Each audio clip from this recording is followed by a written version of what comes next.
Tommy is solving the summation given here by writing out each term and then adding them together to arrive at the sum. Part A, how many terms are present in this summation? Part B, using Tommy's technique, what would be the value of the first three terms? Part C, what is the value in the entire summation? So let's do part A here. How many terms are present? Now, if you remember from just the previous problem or just from class, whenever you have a summation and know how many terms are present, you would take your value of n, 13, and you subtract it by the first, which is 7, which is 6, and then you add 1. So there should be a total of 7 terms.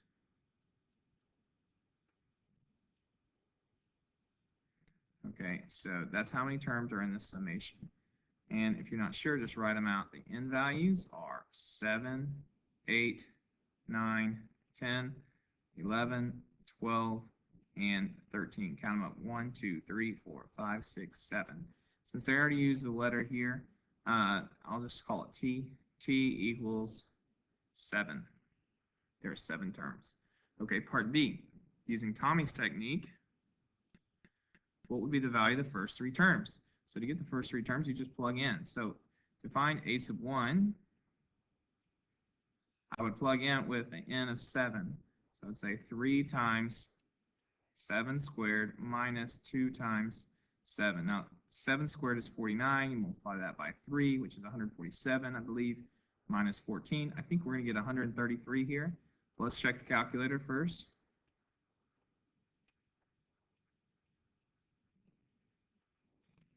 So it's 3 times 7 squared minus, was it 2 times 7? I believe that's what I did a second ago. Yes. Enter 133. Okay, that's the first term. Now to find the next term, all we do is change the 7.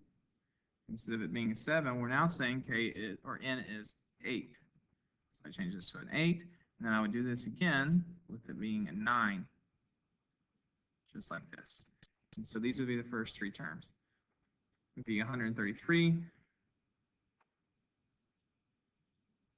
followed by, since this is a series here, you would add to the next one, which would be, let's go back over here, 176 and then 225.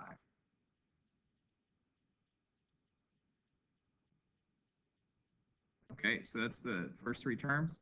And you know what, so we're not confused, so we're not adding up. That would be the first, followed by this is the second, 176, and this is 225. Okay, so you go on like this. And then if you want to write out the others, you just go here, 3 times 8 squared minus 2 times 8. And then a sub 3 would be 3 times 9 squared minus 2 times 9. And that's how we got these values. Okay, finally. So that's the first 3. Part C, what is the value in the entire summation? So since we know there's 7 terms, it'd be S sub 7 equals, let's see here. We could type that in the calculator, as is.